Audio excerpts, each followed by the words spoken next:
All right, thanks for coming. I love coming to Federalist Society events. Not the least of the reason is that they serve food and it typically draws a big crowd. But frankly, I don't care how I get an audience. For the food or for the talk is just as fine with me. So I want to talk here, I'm here to talk about free speech. I think that there are very serious threats to free speech in the world today, not just in America, but in the world over. And one of the indications of those threats are the terrorist attacks that have been occurring with some frequency.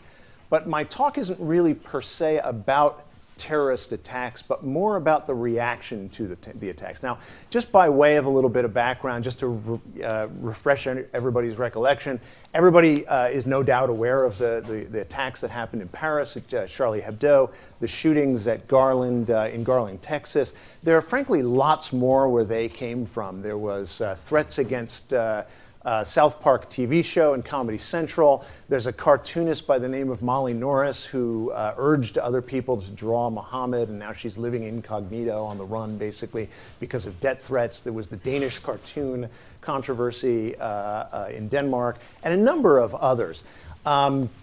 So there have been many, many attacks on people for speaking out in a way that many Muslims find offensive. Now, that's not entirely the subject of my talk. I'm also going to talk a bit about what I would call the culture of sensitivity on America's campuses. I think those two things are connected. Now, with respect to the terrorist issue, you might ask, okay, terrorism, I mean, it's a really horrible thing, right? But why is it a free speech issue? I mean, it's a law enforcement issue, really, right? Go after the bad guys, put them in prison. I mean, if terrorists attacked anybody for any reason, you wouldn't necessarily consider it a major threat to freedom so long as the police and the government were doing their job. The reason I think the terrorist attacks are ominous is not so much the attacks themselves. They're horrible, right? Anytime somebody gets killed, that's a horrible thing. What I'm mainly focused on, though, is the reaction to the attacks, because I think the reaction to the terrorist attacks, and I'll connect this to a lot of the attitudes on college campuses today, I think it is a very ominous sign for freedom of speech, and that's kind of what I want to talk about. I want to illustrate what I'm talking about. I want to talk about what I think is wrong, what's going on there, and what it indicates about views about freedom of speech, and then what I think kind of the antidote is. So you could sum up my view as the threat to free speech today is not coming from terror per se, it's coming from a misunderstanding of the right to free speech. I think a lot of Americans and a lot of people in the West don't understand free speech, and really in an important way, they don't really support free speech, even when they think they do. So let me jump in and talk first about some of the reactions to the terrorist attacks. One might refer to my perspective on this, or actually it's the perspective of a lot of people who've referred to or reacted to those attacks as the yes but reaction. So, and Pope Francis was a perfect example of this. It's something like the following. Yes, terrorism is horrible, and yes, of course, free speech is important, but you shouldn't offend other people's views. Pope Francis actually said that. He said, yes, I mean, we can't condone terrorism, but these people, this is in reference to Charlie Hebdo, are provocateurs, and you just can't criticize and offend people's religions. Now, I think that's a number of things. Number one, I think it's clearly wrong. Of course you can criticize and offend people's religion. It's also a kind of victim blaming, right? It's pointing the finger at the people who are, yes, provocateurs. There's no question Charlie Hebdo were provocateurs. That's part of the purpose of free speech, is to provoke people, to get them to think about issues.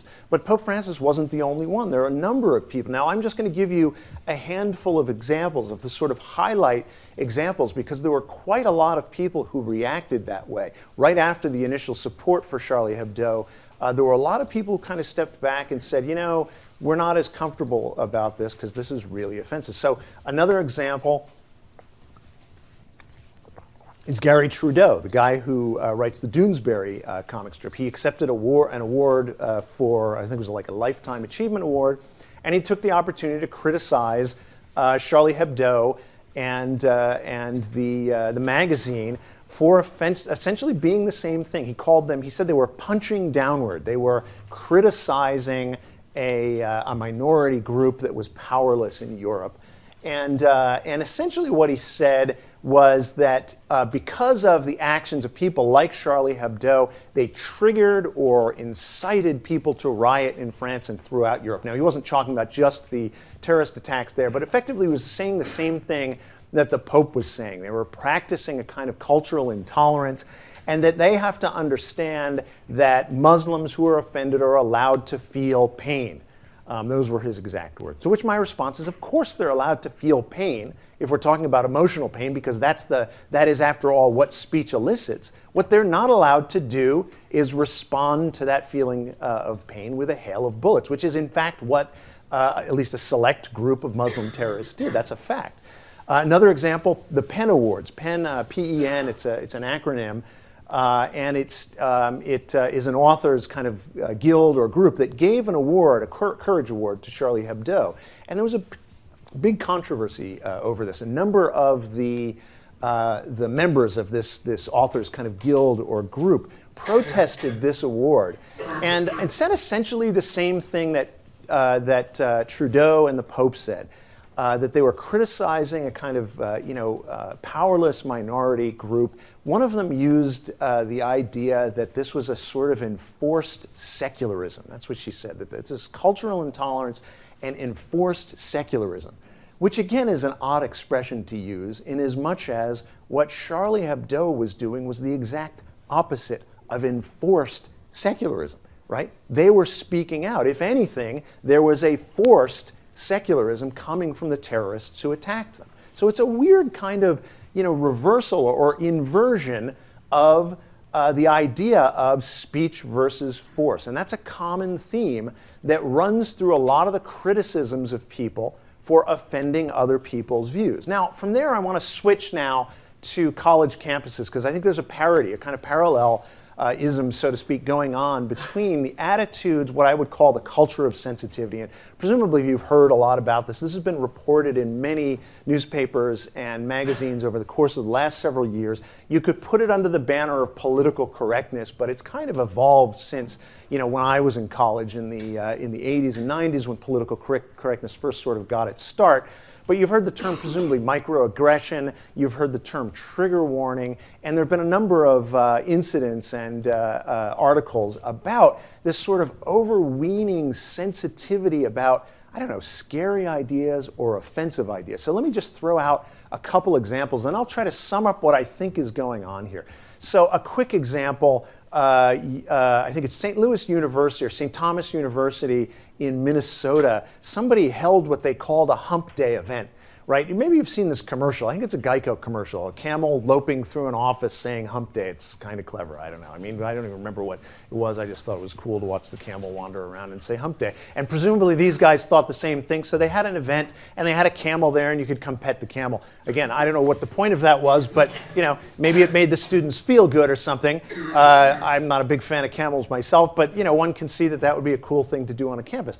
The issue, though, all of a sudden somebody protests this. A group of students protested it. And they said, number one, it's cruel to the camel, which I don't know. I have no thoughts on that. I don't have a view of what camels like to do or don't do. The more important point was they said this is offensive to Middle Eastern students. Now, it seems pretty clear that the idea for this event came from that commercial. There was no connection, no obvious connection other than a camel to Middle Eastern students. After there was an uproar, the administration stepped in, said, we don't want to be divisive, and we're concerned that this could cause an unsafe environment, which again is kind of odd. Unsafe in what way? It's not really clear. Other examples. So Wendy Kaminer, who's a popular writer, kind of libertarian, liberal writer. She writes for The Atlantic, has written for a long time, written a lot of books on freedom of speech. She's one of these people who defies categorization. She's neither right nor left. She's what I would call just smart. And she did a talk, I think it was at Smith College. It was an academic panel. And the idea of this panel was to talk about how academics talk. It was about academic discourse. And it was her and a couple other panelists. She thought the event went off great. She recounts this in this Washington Post article, which you can get on the web. And she said, it was a really cool panel, my panelists, we had a great time. Afterwards, she sees a transcript of it in the school newspaper, and she sees it preceded by all of these content warnings, racist speech, ableist speech, anti-Islamic slurs. So what the hell's going on here? I was at the thing. I don't remember any of this going on there, right? So she reads on.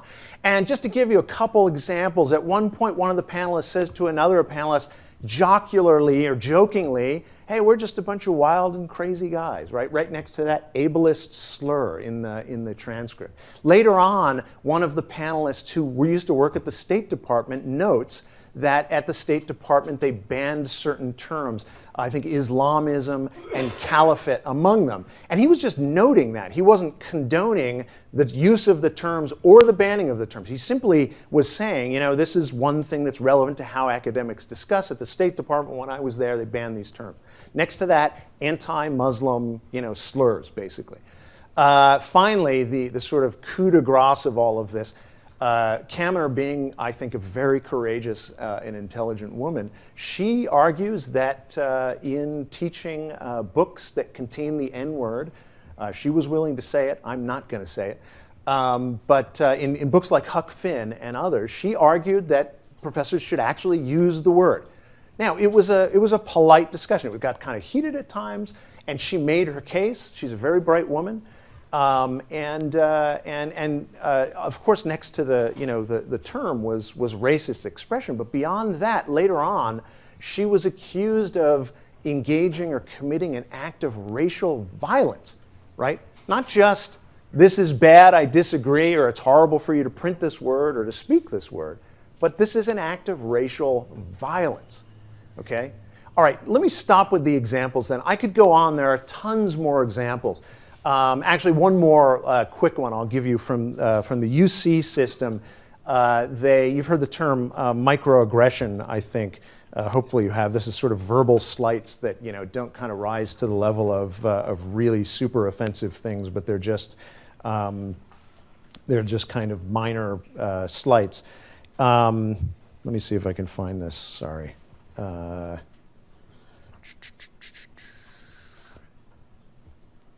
Yes. Okay. So I think this is worth pointing out. In the university system at University of California, they printed a list of microaggressions, and these are things that can be mildly offensive in different contexts. And two of and frankly, there was a whole list of these, but just give you a sense of two of what is considered offensive speech as a microaggression. Two on the list. One, America is the land of opportunity was one. That's a microaggression. It's offensive to say that to people. And secondly, I believe the most qualified person should get the job. Now, you could debate both those things, certainly. You could say America's not the land of opportunity, or actually crappy people should get the job, or whatever. You can debate those points. But the point here is, this is held to be a kind of, an expression that is something like a racist or a sexist expression, that it's held to be offensive as such, which is weird to me. I mean, it's expressing a viewpoint, certainly, and you can disagree with it. But how is it offensive to say something like that? Okay, let me try to sum up what I think is going on here and what's wrong. If you pick out the kind of common denominators among all of the things that I've talked about, both from the people who are reacting to the cartoons controversies, if you will, and also what I'd call the culture of sensitivity on campus, I think you can pick out a number of things, and all of them are dangerous, in my view, for freedom of speech. One is the idea that emotions take precedence over truth or reason. Okay, in a little while I'm going to argue that the whole point of free speech is the pursuit of truth and knowledge, right? But this attitude is our emotions. If we're hurt by something, that really trumps your right to free speech, okay? If it bugs me that you're criticizing my religion, you should just shut up because that offends me and it makes me feel bad. So that's one thing, emotion over reason. Or you could even go as far as to say a kind of irrationalism, right? So just taking words out of context.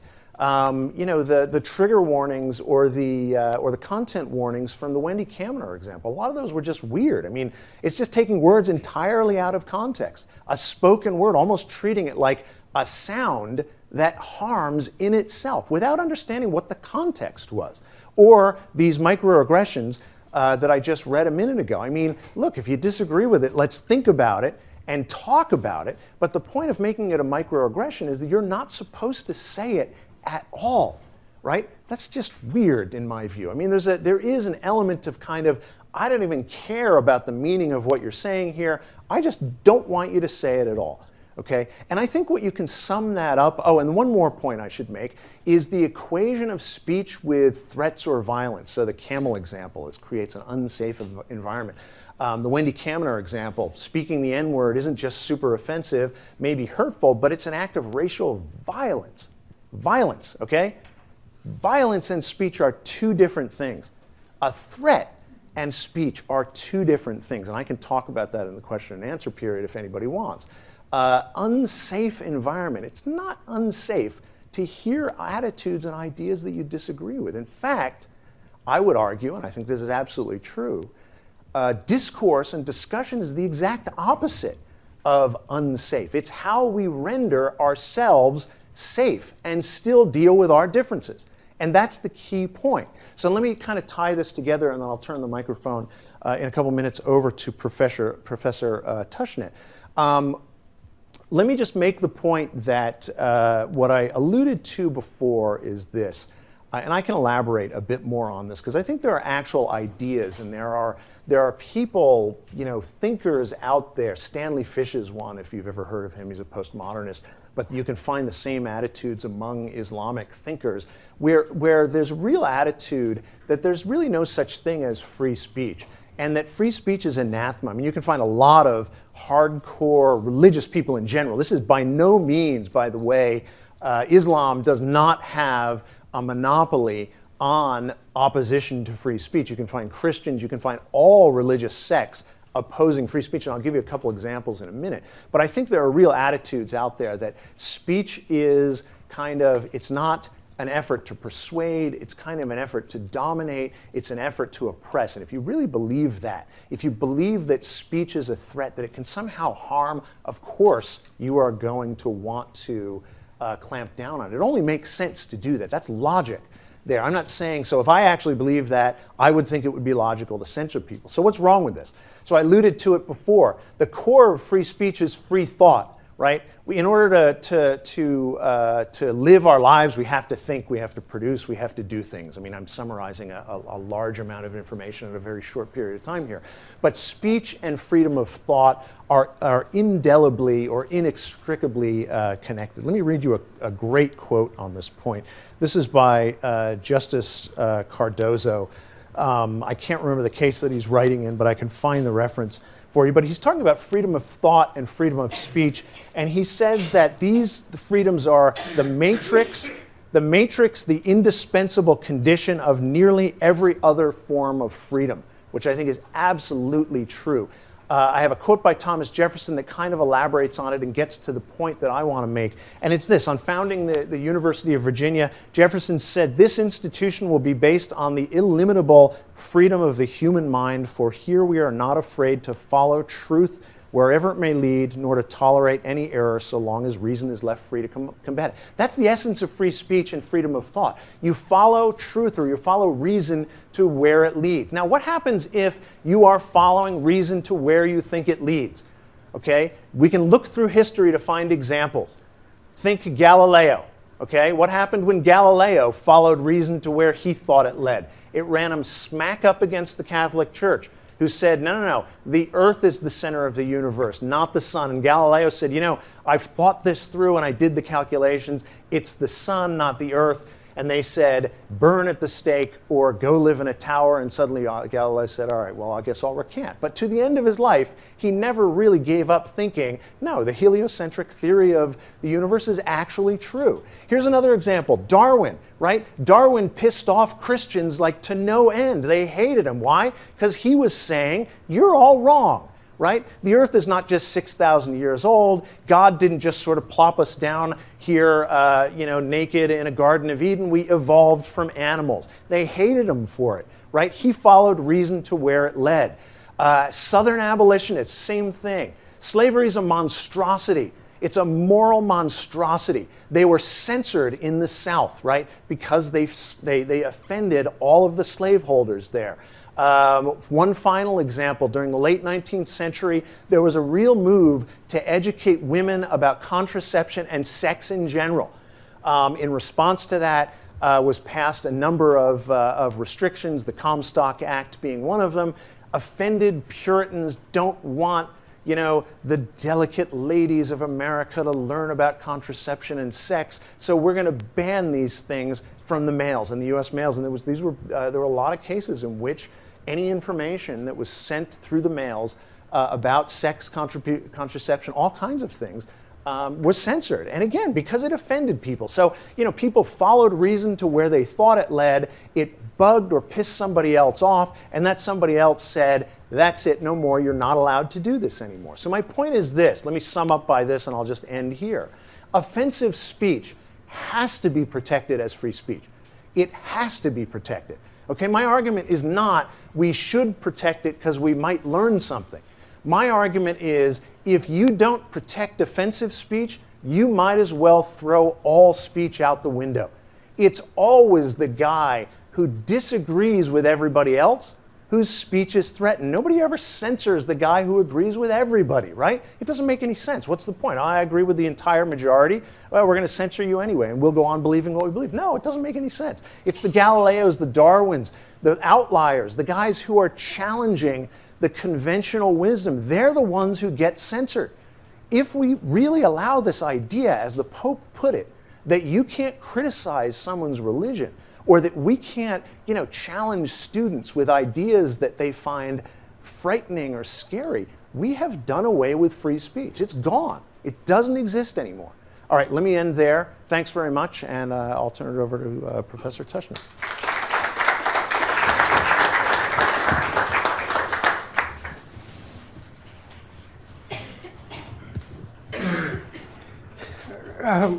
Okay, thank you.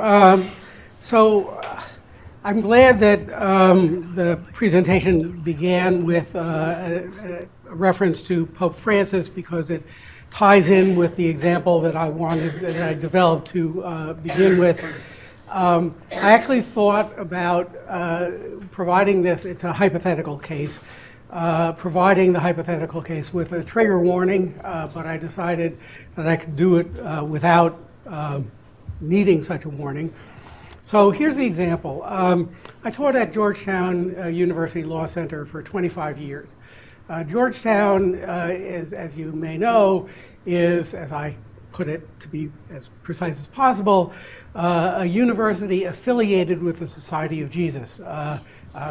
Pope Francis is a Jesuit as well. And as part of the institutional commitment of the university, as part of its educational mission, faculty members are told with some regularity and imbued with a culture that has, for these purposes, two components. One is, I can't get the Latin pronunciation right, but it's cura personalis, which means care for the entire student, for the entire person, not merely or not just for the instructional activities. And second, that the institution and all of its members have pastoral obligations to each other, okay? So that's the nature of the institution. Here's the hypothetical. Suppose the Georgetown Law Center has a professor who has a rule like Professor Goldsmith's here, which is that you show up on time or you don't show up at all. This professor finds students arriving late, and he stops the class and waits for them to sit down. And then after a couple of weeks of doing that, he just gets fed up with the disregard of the rule that he's established for his classroom. And he goes off on a rant that is full of offensive expletives, whatever. It doesn't really matter. It's just got the kind of stuff as to which trigger warnings might be attached. But of course he doesn't do that because he's just going off on a rant. In response to that, the dean of the law school issues a statement saying that Professor X's activity last week was completely inappropriate and inconsistent with the commitments of Georgetown as a Catholic institution, and we as an institution don't think that it was appropriate behavior. And in addition, the dean talks with so that's just a statement. The dean talks with the professor and says, you know, because of our commitments to cura personalis and our pastoral obligations, I have to say that if you do that again, I'm going to probably not let you teach first-year students anymore, because it's a problem for us as an institution. A problem, not that the students are going to be emotionally upset or anything like that, but it's not consistent with our understanding of ourselves as an institution. Okay, so now it seems to me that the dean's statement to the public, to the community, and the dean's conversation with the professor are actually both exercises of the right to speak freely, not violations of it. And so it seems to me in many of the examples that we had, I should note here incidentally that both St. Thomas and St. Louis University are religiously affiliated universities. SLU is affiliated with the Society of Jesus. I don't know what St. Thomas's affiliation is. It seems to me then, because many of the examples that we had are, I think, exercises of freedom of expression, not violations of it, we need to distinguish among the examples. So it's different for Gary Trudeau to say something, or for the dissenters from the Penn Award to say you shouldn't have gotten this, shouldn't have given this award, and for Smith College, which is where I gather where the Wendy Kaminer event occurred.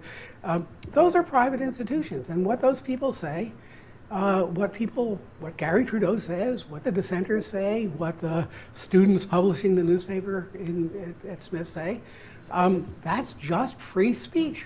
You might not like it, just as they don't like the other things, but it's just free speech. There is a difference, I think, with respect to public universities. I think, and public universities which are governed by the Constitution do have restrictions on them. I'm not entirely sure that publishing a list of microaggressions would run up against any First Amendment limitations, but maybe it would.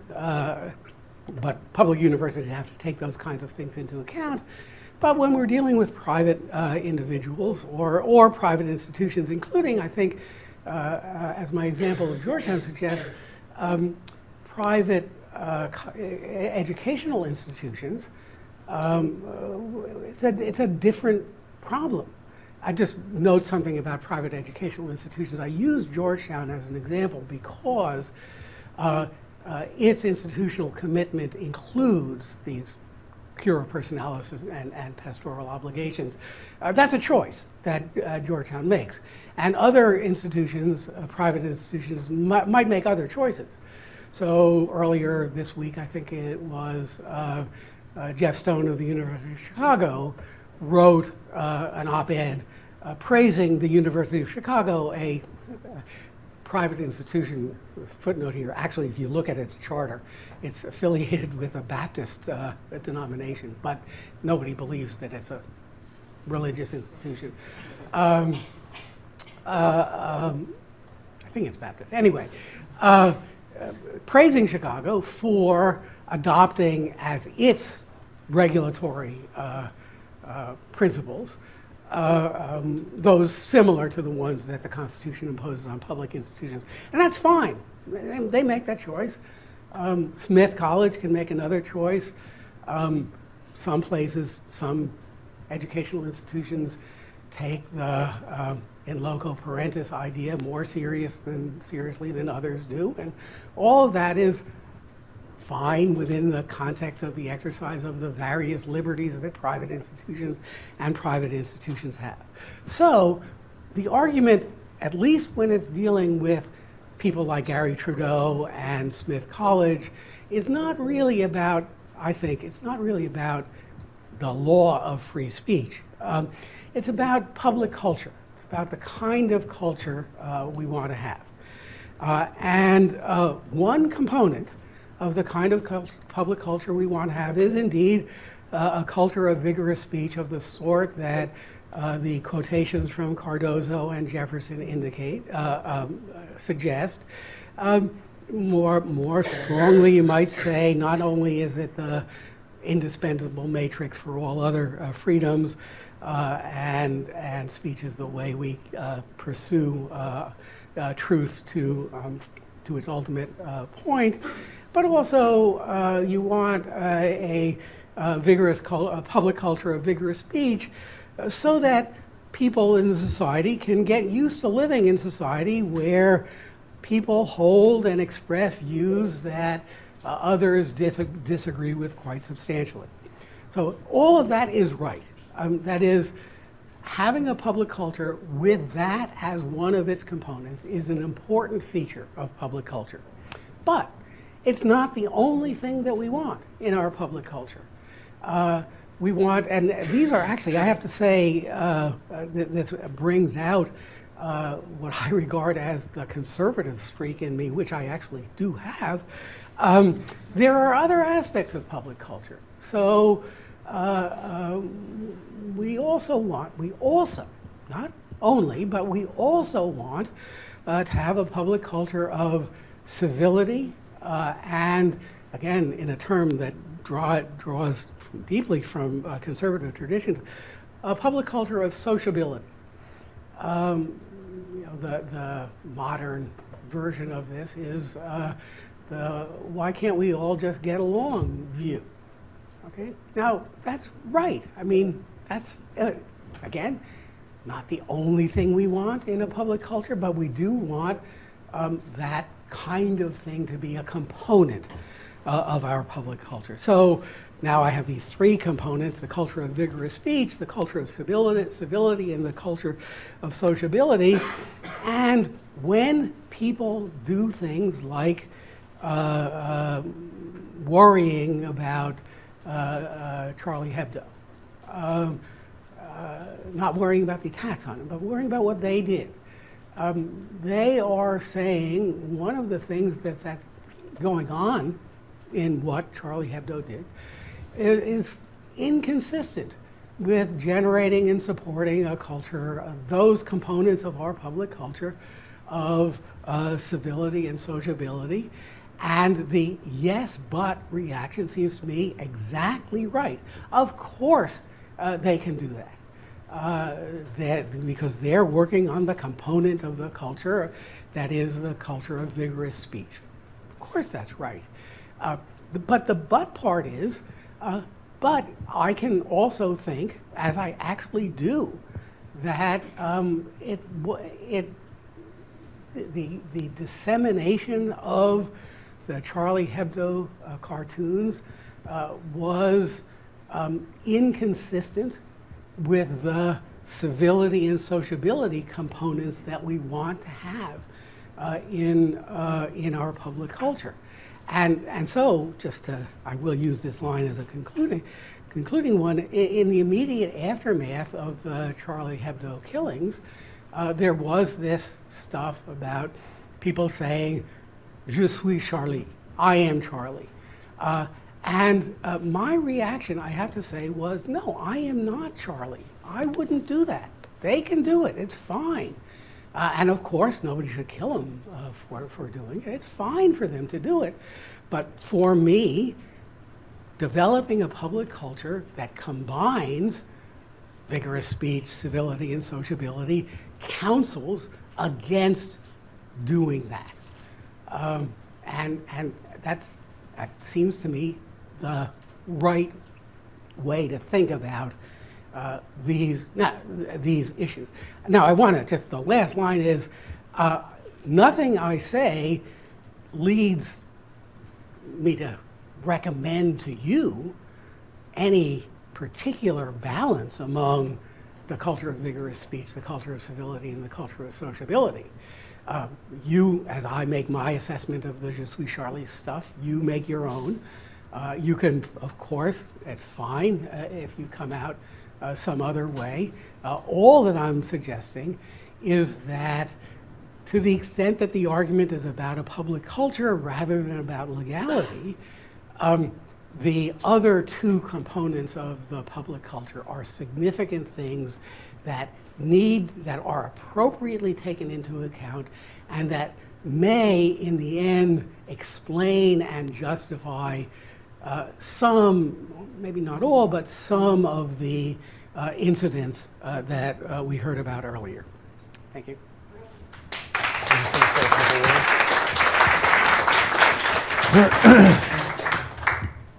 Thank you. So I guess I could play the liberal to your conservative to some extent. But actually what I'm going to do is agree with a lot of that. And I should have made a point, and I'm sorry about this. Typically I make this point. It's definitely true. I agree that most of the examples I talked about, leaving aside the terrorist attacks, they're all free. I mean, people are free to conduct at least their private schools the way they wish. But my overall point is this. This signals a change in attitudes about freedom of speech. Let me give you a quick poll result that I heard about. Now, opinion polls you have to take with a certain grain of salt.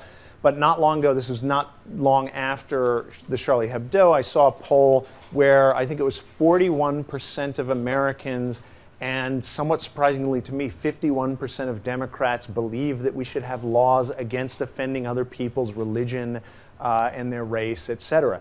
There are a lot of European countries that have laws like this. Canada used to have what they called a human rights law.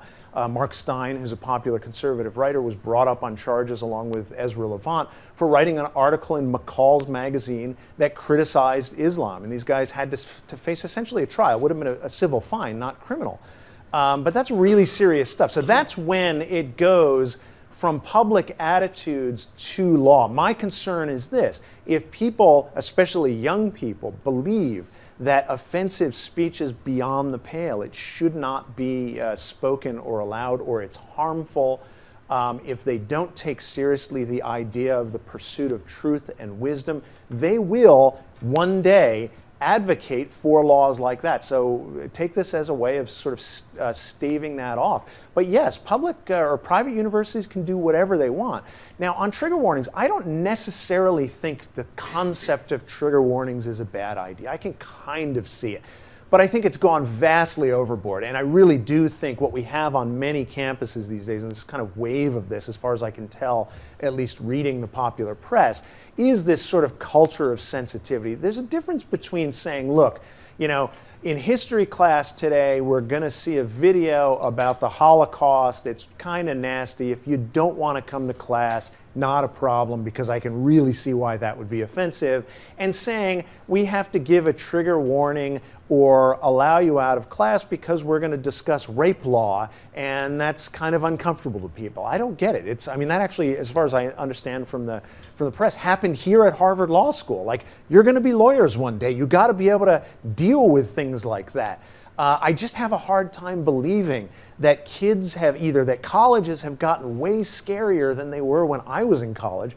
I don't know, I was never afraid of the kinds of things that I learned about, and the trigger warnings come for all sorts of things. You know, any discussion of war, the rape of Nanking, you know, the Holocaust, there'd have to be trigger warnings galore, and you'd let kids out of school. That's what I'm talking about. That signals, I think, a shift in attitudes, which is different from etiquette or politeness. I'm all for etiquette or politeness. I think that it's entirely appropriate for administrators to enforce all kinds of rules. I'm not really comfortable, I'll confess, and maybe this is me being kind of an old guy conservative in some sense. I'm not entirely comfortable with the idea that the purpose of a university is to hold constant protests and have, you know, people protesting everywhere. I do get the idea, and if I were an administrator, I think I'd say, the purpose of this place is to learn, not to have constant debates in the public square.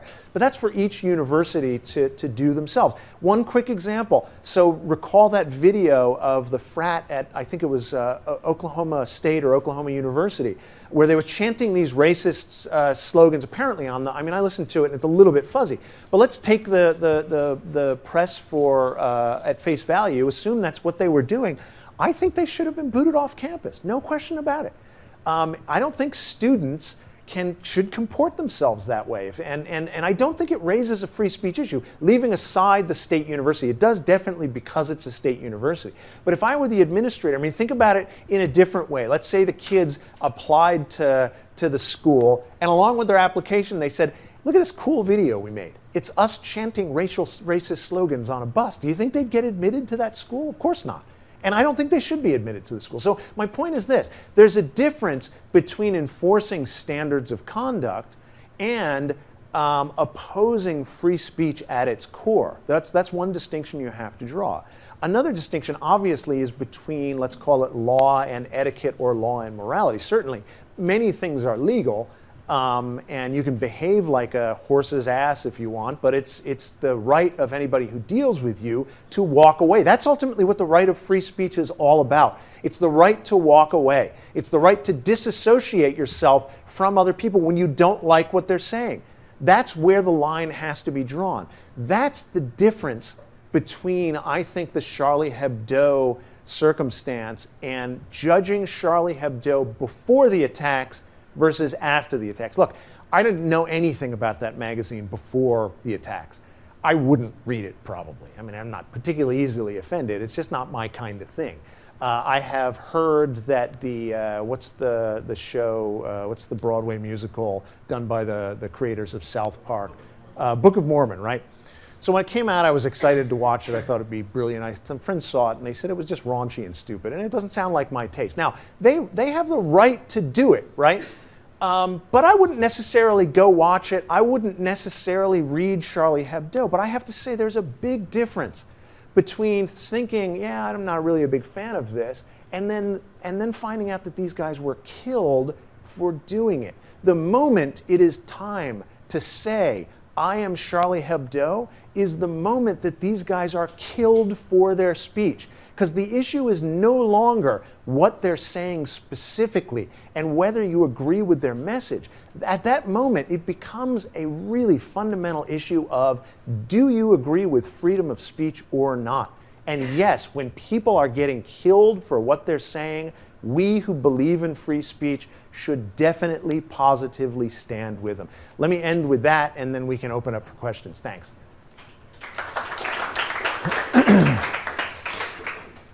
Questions? Come on. It's a controversial topic. There have to be. Sure. So this is kind of a question about the whole cultural sensitivity. Yeah. So, you picked the examples of universities where you see this kind of being most prevalent. It's been a big issue in stand-up comedy. Like Jerry Seinfeld said something about his kids coming home one day and saying, this is racist, this is sexist. Right. And he said basically, they have no idea what this means. Yeah. And it definitely seems like a more youthful movement. So I'm wondering, have you seen these sort of same trends? Is this actually a full cultural movement? Or is it potentially something that's just in the youth and maybe is due to a certain lack of maturity? Or a certain maybe over time, as they grow older, we'll have less of these kind of sensitivity issues to this extreme degree that we're talking about? I wish it were that. I tend to think it's not. I think it's more of a philosophical movement. I think it's more of based on ideas. I think it's an outgrowth of the same kinds of ideas that we got with, let's say, the politically correct movement in the 1980s and 90s. I think it's a view that fundamentally holds, it's kind of, if you really want to get philosophical about it, I would say that it's an attack on Enlightenment values. It's an attack on the idea of human reason and being able to settle our differences through discourse and debate and discussion as opposed to violence. Let me read you a quick quote to try to sort of capture what I'm getting at. There's a lot that one could talk about on this. But this is Stanley Fish. Stanley Fish is a fairly famous postmodernist professor. He was more famous in the late 80s and 90s. I think he's at Duke still, but I can't remember. But in any event, he wrote a whole book called There's No Such Thing as Free Speech, and That's a Good Thing, Too. And here's a representative quote. I invite you to read the whole thing. I mean, one quote out of context does not a real argument make. But just to give you a flavor of the idea here, here's what he says. And I think this is a kind of a dominant view among a certain academic mindset, or not, I shouldn't pick on academics, but among certain intellectuals. It's this: free speech, in short, is not an independent value, but a political prize.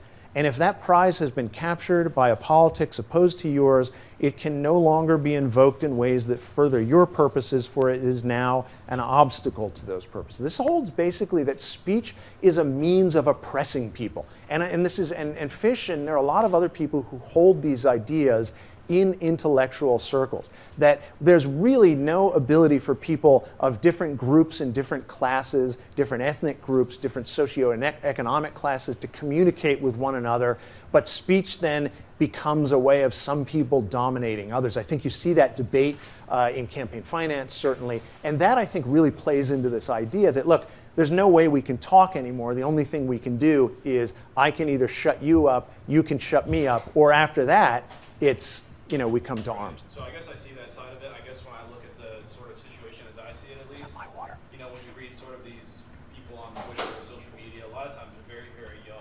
Yeah. Oh, no question about it. To be talking about these kind of things, saying things like this is a microaggression, this is this is offensive.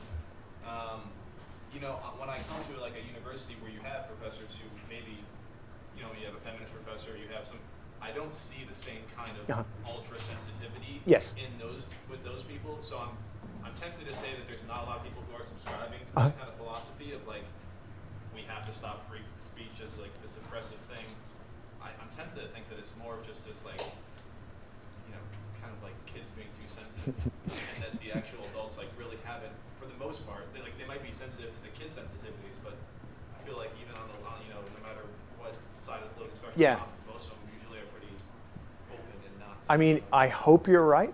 I could be terribly cliched and say children are our future and we really have to worry about what they think, but I mean, that's kind of goofy. But I mean, I actually think, so I mean, I think there's some of that going on. I tend to think that there's more of a movement, and part of the reason that I talked about the reaction to the terrorist attacks is that was all adults saying that, and they were serious about that.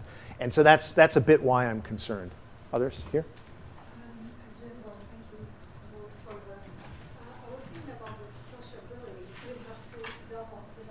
So that we can really respect the other's speech.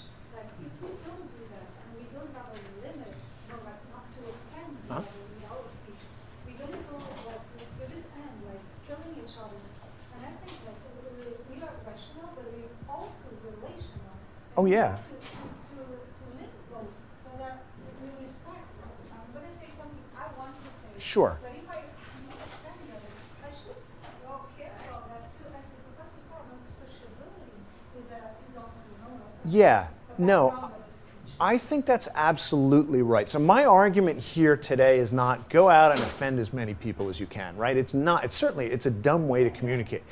My point is, look, we have to be prepared for offense. And offense is really in the eye of the beholder, very much so. So frankly, I mean, when I first heard about a lot of the Muslim Muhammad cartoon controversies, I'm not by any means an expert in Islam. I was floored. What the hell? It's just a cartoon. I mean, I don't get it at all, right?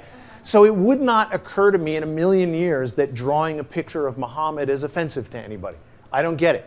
Now, I'm not religious, and I am ecumenical in my non-religiosity, right? I don't have an interest in any religion whatsoever. I would criticize them all equally, and I would hasten to point out that I mean, heck, there have been, as I gave examples, many examples of Christians who are intolerant toward offense. But my point ultimately is you can certainly try, and you should try, especially lawyers, right? You're going to have to appeal to judges. You will have to find a way to deal with people, to talk to your audience, to understand them, not to offend them, to take the time to explain things, not to sound pedantic, right? Patronizing. There's so many ways you can go wrong and you can offend people. But you will also find that there are some things. My ultimate point is this.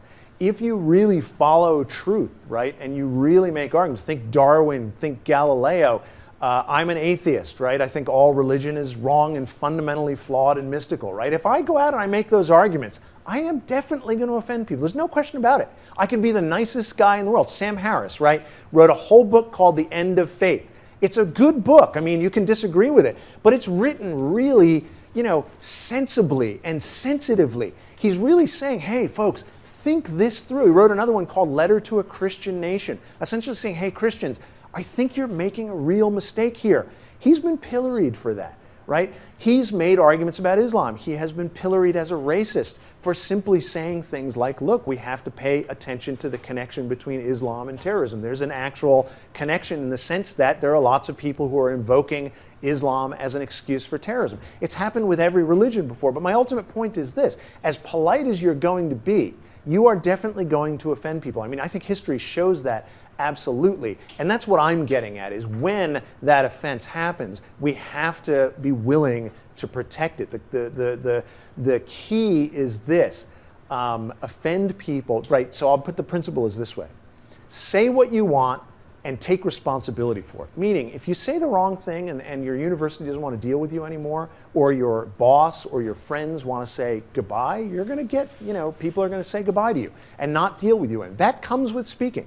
Right, so take responsibility for your speech, but the limit is speech is the key, rational or even irrational persuasion, but not bullets, not guns, not violence, not force. You seem to be having this sort of very negative vision of Europe and their approach. I myself come from countries where denying the Holocaust is going to get you in prison. Yes. Hate speech is going to get you in prison. Right. But I'm not entirely sure how any of those things are valuable at all. So I'm happy putting people in prison when they say that. I don't really care. So what is the value in denying the Holocaust? Because I don't see it. Whereas you seem to be advocating free Yeah, no, I'm against all of those laws. So the reason for that is a little more complicated, but I would put it as this. You cannot change people's minds by using force against them. It's just not possible. You can essentially, you can destroy their lives, you can imprison them, you can enslave them, but you are not going to convince people to change their minds through hate speech laws. I don't think those laws can possibly work. I think they're a gross violation of human rights, right? But, okay, a person wants to believe and say crazy things, big deal. The best way to combat against that is don't agree with him. So what is one of the weird aspects of that, and I have a sense of this, I have to study it more, but there are laws like this in Germany, right? One gets the sense that the Germans are very concerned that the country is going to become fascist again, which is weird to me. Like, look, these are horrible ideas. Confront the ideas, confront the fact that this happened in your history, right? And figure out what went wrong and what was so horrifying about those ideas, right? Disagree with those ideas. They're horrible ideas. Instead, it's, we're going to pack all these people in prison because we're kind of afraid, what? They might convince us if they're fascists? That's crazy. I don't get that at all. How can fascism advocate it, or Holocaust denial just advocate it, okay? And I'll draw a distinction between that and taking action on it in a minute. How can these things advocate it hurt us? We look at those people and we say, you're a bunch of jackasses, you're idiots. You're totally wrong. What the hell? You can all just wither on the vine by being the morons that you are, but you want to go ahead and say stupid things, be our guest. But here's the thing you absolutely, positively cannot do. You cannot act on those ideas, right? There's a sharp, absolute distinction between speech and force. You want to advocate stupidity, you want to claim that the Holocaust didn't happen? Sure, go ahead. But don't try to act on them. Right? No attacking Jews, no attacking anybody, right? You cannot use force. Now, there's much more to say on that, but let me try to get some other questions in. Here. I think we are right at the end of our time. Do we have time for one more? If people No? need to leave, you can leave. Some people have class at 1. All right. If you want to take another one, that's good. Thanks a lot. Do you want to? ask and I'll. So, from the talk, I understood one of your practices, or the basic argument that you're making is that we should. I'm going to stand back here because I think I'm still being videotaped. We should not ban free speech because the people who are speaking out are usually speaking out against conventional wisdom. So you mentioned Yeah. Galileo. So what about situations like Charlie Hebdo, where Muslims are not by any means conventional wisdom, but are marginalized from some replace Muslims to black, or replace Muslims to any other minority issue? I think it's And if you're sure. speaking out against marginalized groups, you condone that as well. Yes, I mean I don't condone it, right? So there's a difference between supporting the right to free speech and then you have to evaluate the speech itself. Now, it depends on the context, right? So, and I think at some point you have to evaluate the ideas, right? So because I'm not religious, I'm an atheist, I think all religions are wrong. I think therefore I condone people criticizing religion. In other words, saying, I think this religion is wrong and here's what's wrong with it, and let's explore things like the connection between Islam and terrorism, if that's the issue, or if you go back a few hundred years, it would be Christianity and torture and intolerance. So that's ultimately what I'm getting at. It's what I condone and I absolutely am in favor of is people pursuing ideas and thinking. I don't think speech itself can marginalize a group. I challenge that idea. What can marginalize a group is force. Okay, you can marginalize a group by force. If you speak out against that group, you can't marginalize it in a way that really affects it. Now, you can be horrible toward it. Don't get me wrong. I'm not saying here that speech can't be offensive, harmful in a sense, in a sort of broad sense, that it's like, I mean, take the American South, all right? So the American white people in the South marginalized black people, no question about it. A lot of what they did to marginalize black people was use speech, and by their actions, preventing them from interacting with them in various ways. But the only thing that can create a kind of permanent marginalization is force. It's the force of law, right? If it weren't for the South's segregation laws and all of the other things, I mean, there's loads more that goes in on this. It's cops by day wearing a badge and by night wearing a hood and knocking on the door, with the hood off and then dragging the family out and hanging them, right? Which is why you have a statute like 1983 that allows the federal government to go after violations that are done under color of law, right? So it was the color of it was the cop's uniform, so to speak. So there's all kinds of things that you need legally wise to prevent that from happening and have to destroy. And I think, the Civil War was what it took to destroy the sort of infrastructure of the racist South, and that's a big deal.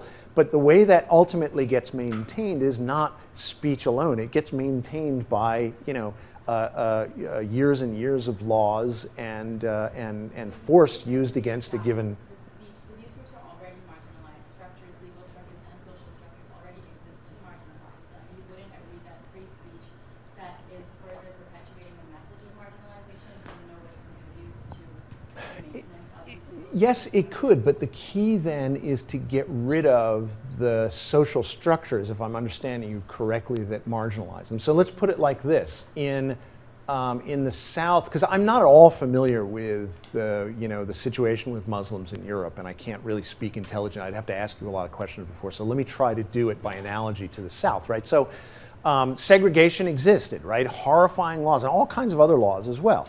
You got to get rid of those laws, but after the laws are gone, I don't think you outlaw racism. Number one, it's not possible to do. It cannot be done. You'd have to literally kill everybody in the South and burn the entire South down to really do away with racism. And I think history, in a sense, proves that out. It took a century to get rid of that. It's still not gone, right? It's just not possible to fix that with laws. But what you do get rid of is you get rid of the bad laws, you get rid of people using force against one another, you get rid of crime, you get rid of those, if that's what you're talking about as the marginalizing factors, that's absolutely what the government is for. And I agree, and I just think that speech can either support or harm that movement. So can we say I will have to agree to disagree? Is that too cliched? I think we're out of time, but thanks. Those are good questions. Thank you.